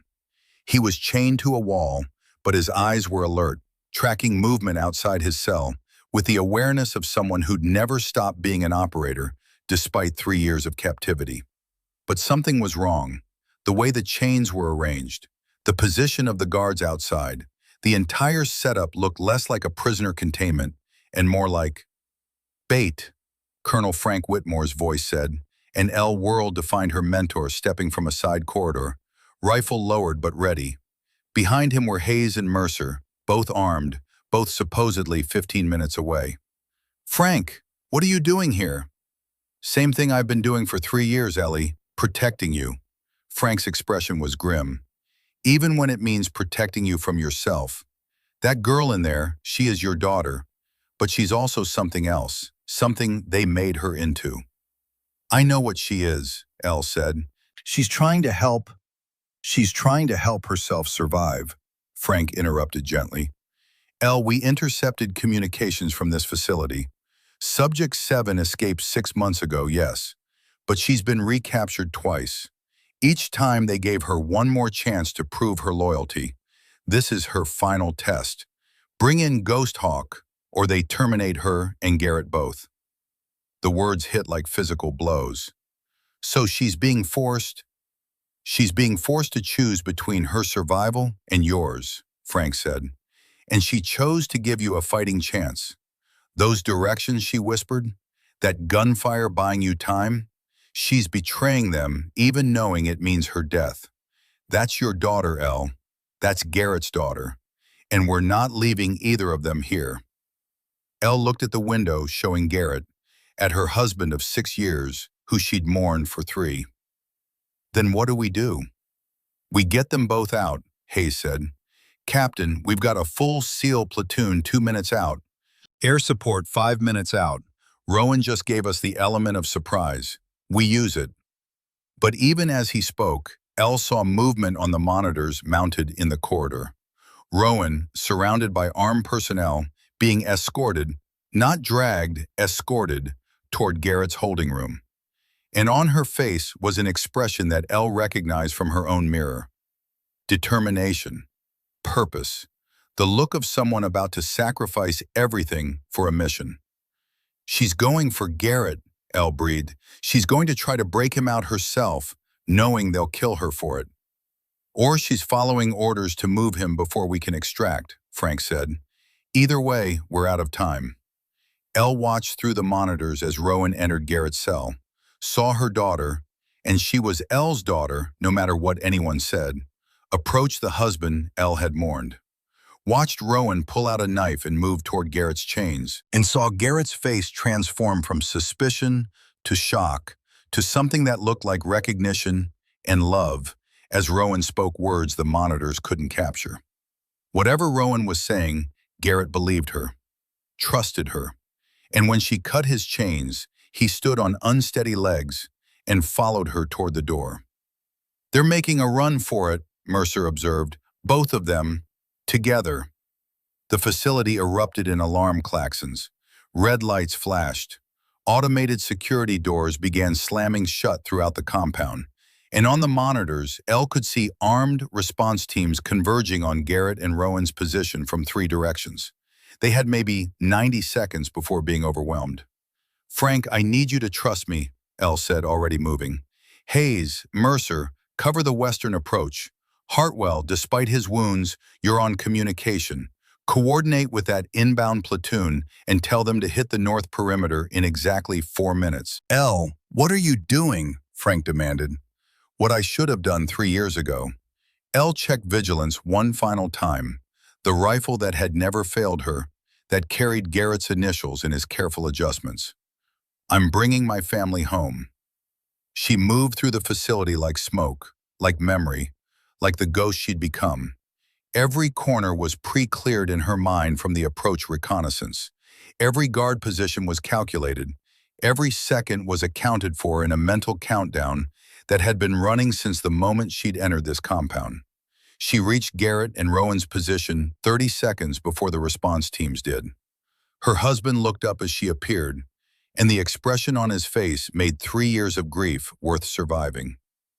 Elle, just her name, spoken like a prayer, like a promise, like the first word of a conversation they'd been having for 6 years and had never really stopped. "Later," Elle said, though her heart was screaming to hold him, to verify he was real and solid and alive. Right now, run. They ran. Garrett on unsteady legs that remembered how to move despite 3 years of captivity. Rowan with the fluid grace of someone trained from birth for exactly this kind of operation. And Elle, the ghost who'd saved 6 Navy SEALs and was now saving the only 2 people in the world who mattered more than the mission. The facility erupted around them, Frank's covering fire from his position, Hayes and Mercer engaging response teams with the precision of elite operators who'd learned their lesson about underestimating intelligence from unexpected sources. And somewhere in the chaos, Hartwell on the radio, coordinating the inbound platoon with timing that would have made a symphony conductor proud. They burst from the compound into the desert heat, into air that tasted like freedom and cordite and possibility. Black Hawks appeared over the ridgeline exactly on schedule, door gunners laying down suppressive fire that turned the compound's defensive positions into scrap metal and broken stone. Elle, Garrett, and Rowan ran toward the extraction point, a clearing 200 meters from the facility where the lead helicopter was already touching down. Behind them, the compound was being systematically destroyed by precision strikes. Not to kill everyone inside, but to eliminate the infrastructure, the records, the evidence of what had happened here. They reached the helicopter, hands pulled them aboard. The aircraft lifted off, banking hard to avoid ground fire that was already diminishing as the facility's defenders realized they were outgunned and outmaneuvered.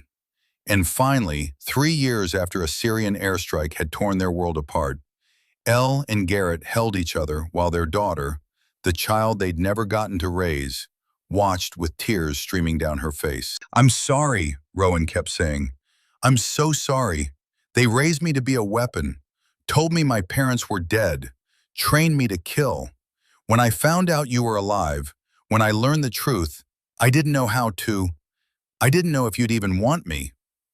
Elle reached out with one arm, still holding Garrett with the other, and pulled Rowan into an embrace that had been 17 years in the making. "You're our daughter. Nothing they did to you, nothing they made you into, changes that. You're ours, and we're bringing you home." The flight back to Boise was surreal. A family reunion at 12,000 feet, surrounded by Navy SEALs and the rhythmic thud of helicopter rotors. Garrett explained, his voice rough from disuse, how the airstrike had been called on an empty position while he'd been extracted by contractors who'd been tracking Ghost Team for months. How they'd held him in black sites, torturing him for information about Elle. How they'd told him Rowan was alive and would be killed unless he cooperated. "I gave them nothing important," Garrett said, his hand clutching Elle's like he was afraid she'd disappear if he let go. "Low-level intel, stuff they could have gotten elsewhere. Enough to keep them convinced I was cooperating. But Elle, I never told them where you were. Never gave them anything that could help them find Ghost Hawk." "I know," Elle said, "because if you had, they would have found me years ago." Rowan explained her side.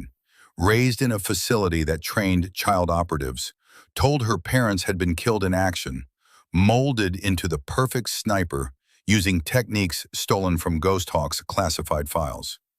"They showed me videos of you," Rowan said to Elle, "combat footage they'd somehow obtained. Made me study your every move, your every shot. Said if I could shoot like you, I'd be perfect. I didn't know I was learning from my own mother." "When did you find out?" Elle asked. "6 months ago. I overheard 2 handlers talking about the Ashford situation, about how they had the husband and the daughter, and if they could just capture the wife, they'd have the complete Ghost Team genetic line." Rowan's mismatched eyes, so like Elle's own, were haunted. "I confronted one of them, beat the truth out of him, and then I escaped and started trying to find you." "The precision shooting incidents," Frank said, putting pieces together. "Montana, Wyoming, Arizona. That was you, operating independently, trying to draw Elle out?" Rowan nodded. "I used her techniques because they were all I knew. Targeted militia operations because I thought that's what Ghost Hawk would do. left my signature sloppy enough that anyone tracking her would notice. I was trying to send a message, trying to say, I'm here, I'm like you, find me. And when that didn't work, you let yourself get recaptured, Elle said, understanding dawning. You went back to them voluntarily. I traded myself for information about Dad, and then I used their resources to set up this extraction. Made them think I was bringing you in when really, Rowan's voice broke, I just wanted my family back. I wanted to know what it felt like to have a mother and father who chose me instead of a program that created me. Elle pulled her daughter closer. You have that now. Whatever comes next, we face it together. The hospital recovery took a week. Garrett needed medical treatment for malnutrition and the lingering effects of 3 years of captivity. Elle's surgical wound from the militia ambush needed proper care. Even Rowan, despite her enhanced training, needed evaluation for the psychological trauma of 17 years in a program designed to create child soldiers. But they were together. And slowly, carefully, they began the process of becoming a family that had never had the chance to form naturally. The hospital recovery room fell silent as the three Ashfords held each other. A family that had been torn apart by war and deception, now reunited against impossible odds. Commander Hayes stood, his usual command presence softened by something Elle had never seen in him before: humility. Captain Ashford, he said quietly, 3 years ago your husband sacrificed himself so you could complete the mission. Today you sacrificed everything to bring your family home. We were wrong about you, about what makes a warrior, about what defines strength. Hartwell stepped forward, still on crutches. Ma'am, I called you a tree hugger, threw your warning in the dirt, and you still saved my life. Twice. His voice cracked. I don't deserve your forgiveness, but I'm asking for it anyway. Elle looked at the young sergeant who dismissed her so cruelly. You came back for me on that mountain, Sergeant. You took a bullet saving Master Chief Mercer. You've already earned it. Frank Whitmore moved closer, and for the first time in 3 years, Elle saw tears in her mentor's eyes. He looked at Garrett, then at Rowan, then at Elle. Jonathan would be so proud of you, Ellie, he said, invoking her father's name. You brought your family home.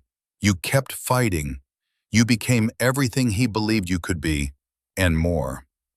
Elle reached out, pulled Frank into the embrace with her family. I couldn't have done it without you, Frank. You've been watching over me since I was 8 years old. Your family, too. For a moment in that hospital room, the ghosts of the past, Jonathan Brennan, the Marines lost in Syria, the 3 years of grief and isolation, were laid to rest. Not forgotten, but honored. Their sacrifices had led to this moment, to this family, to this second chance. Garrett pulled back slightly, his hand trembling as he reached for the pocket watch around Elle's neck. You kept it, he whispered, all this time. Every day, Elle said. I wound it every morning. It was the only part of you I had left. Garrett took the watch, held it to his ear. For the first time in 3 years, he heard his grandfather's watch ticking. The same watch that had stopped at 1437 in Syria, now brought back to life just as their family had been. He looked at Elle, at Rowan, at the watch. Time to start over, he said softly. All of us, together. Together, Elle and Rowan echoed. Frank visited daily, bringing news and handling the bureaucratic nightmare of how to explain Garrett's resurrection and Rowan's existence to a military establishment that thought both were dead. We're keeping it quiet, he explained. Garrett stays officially KIA. Rowan never officially existed in the first place. And Ghost Hawk remains a legend that no one can quite prove is real. The contractor facility? Elle asked. Destroyed. Evidence scattered. Most of the personnel escaped, but their infrastructure is gone. They won't be creating more child soldiers anytime soon. Frank paused. But Elle, they're not the only ones. There are other programs, other facilities. This fight isn't over. It never is, Elle said. But for the first time in 3 years, she didn't sound defeated by that reality. She sounded ready. 6 months later, in a hidden cabin in the Idaho mountains, three figures sat cleaning rifles in comfortable silence.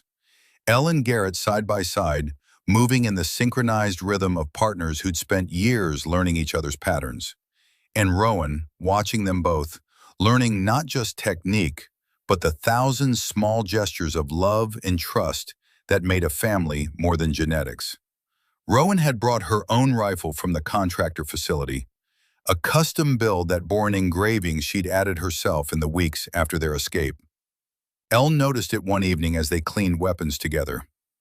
"Legacy," Elle read aloud, tracing the lettering carved into the stock. "You named your rifle?" Rowan nodded, suddenly shy. "They let me build it when I turned 16. Said it was part of my training." She looked up at her mother. "I named it Legacy.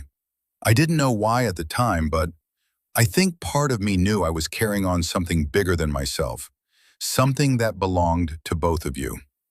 Garrett reached over, squeezed his daughter's shoulder. "You are our legacy, Rowan, the best parts of both of us. And now you get to choose what kind of legacy you want to build." Frank visited every week, bringing intelligence and occasionally joining them for what he called training exercises, but what really meant making sure the Ashford family had everything they needed to keep protecting others from the shadows. The SEAL team visited once, bringing challenge coins and a ceremonial rifle plaque that read, "Ghost Hawk and Ghost Team, never forgotten, always watching." Hayes had tears in his eyes when he presented it. Hartwell, still walking with a slight limp, simply saluted and said, "Thank you, ma'am, for everything."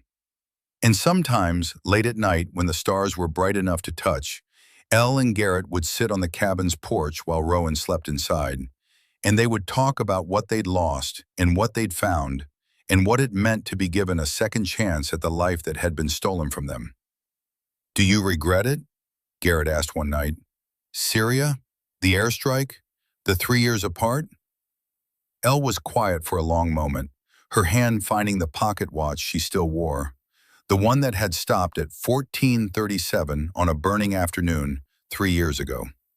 Garrett had wound it for her on their first day back together, and now it ticked with steady precision against her chest. "I regret the time we lost," she said finally.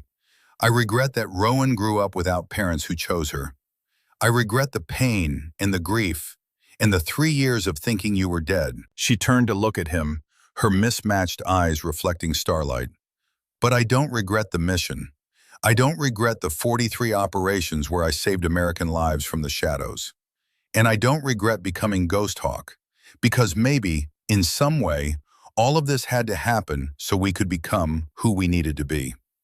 "And who's that?" Garrett asked. Elle smiled, the first truly peaceful smile she'd managed in 3 years. "A family of ghosts, protecting the people who protect others, operating from the shadows because that's where we do the most good." A radio crackled from inside the cabin. Rowan's young voice, alert despite the late hour. "Mom? Dad? We've got incoming communication. Convoy under attack, coordinates coming through. They're requesting Guardian Angel support." Elle and Garrett looked at each other, then stood as one. They moved to the cabin, where Rowan already had their rifles laid out.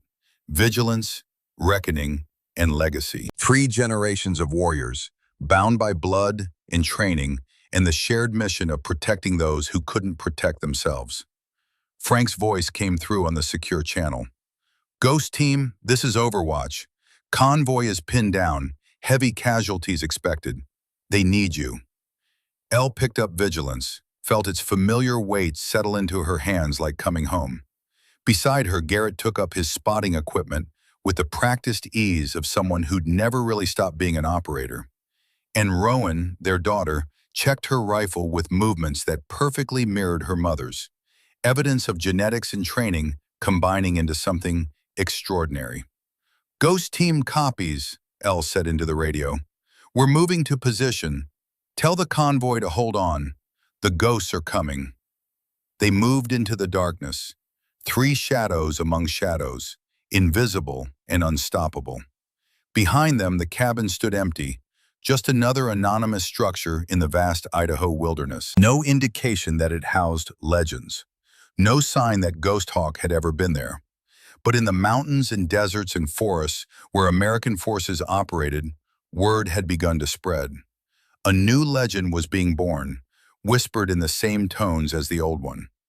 The ghost team had returned. Not one operator, but three, moving with synchronized precision that made them seem superhuman. A mother who'd never stopped fighting, a father who'd survived the impossible, and a daughter who'd escaped her creators to find her true purpose. They didn't ask for recognition, didn't want credit, didn't need the world to know they existed. They just needed American soldiers to come home alive. And as long as warriors needed protecting, as long as good people faced impossible odds, Ghost Team would be there in the shadows, watching, waiting, ready, because some legends don't die. They just learn to fight beside the people they love most, united by purpose and family, and the simple truth that some warriors are born, some are made, and the very best are given a second chance to become something greater than they ever imagined.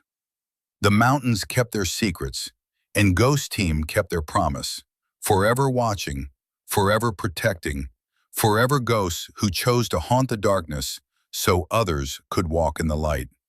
And somewhere in those mountains, if you listen carefully on the right frequencies, you might hear three voices coordinating in perfect harmony. A family reunited, a legacy continued, the guardian angels of America's warriors, operating from the shadows where they belonged, asking nothing in return except the knowledge that good people made it home to their own families. Because that, in the end, was what made the sacrifice worthwhile. That was what made the ghosts keep fighting. That was what made them heroes, even if the world would never know their names.